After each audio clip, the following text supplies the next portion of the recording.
Police are continuing to build evidence against a group of young men at the centre of the online Roastbusters group. For the past 2 years, the group has used Facebook as a platform for teenagers to brag about their sexual experiences with underage intoxicated girls. Judith Collins' harmful communications bill will be introduced to Parliament today. It aims to protect victims of cyberbullying and hold perpetrators to account. Chief Executive of CASPER, the Community Action on Suicide Prevention, Education and Research Group, Maria Bradshaw is with me now. Maria, thank you for coming in this morning. You're welcome.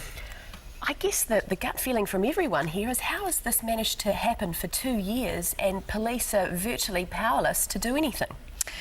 Yeah, it's incredibly frustrating and quite shocking to the community, I think. And one of the issues that we have is that the police appear to need to rely on the victims to be really proactive about getting these matters into court.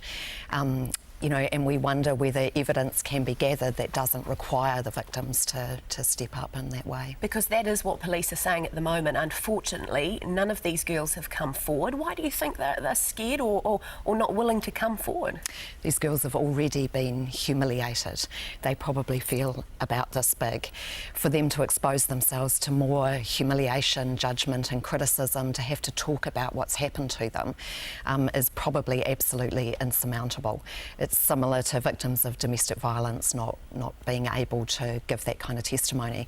And, you know, we would think that in cases where there was a murder, for example, and the victim's not able to give evidence, the police are able to gather evidence to support a case, that there may be ways that they could do that in these kind of cases as well. From your understanding of this harmful communications bill, will this change things? Will it help matters at all?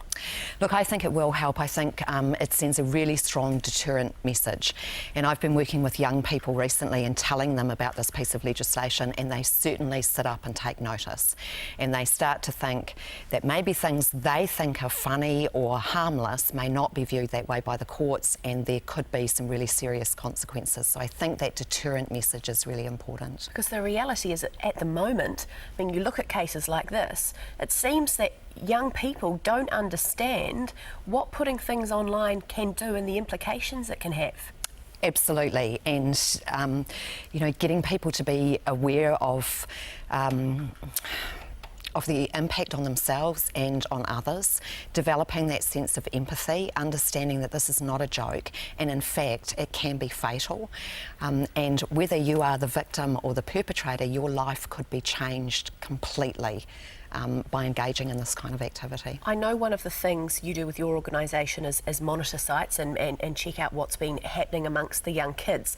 Have you noticed, I mean, bullying has been in the media a lot in the last couple of years. Have you noticed that some people are getting better at what they post online, your sites like your Facebooks, your Twitter? Do you think some kids are being more mindful?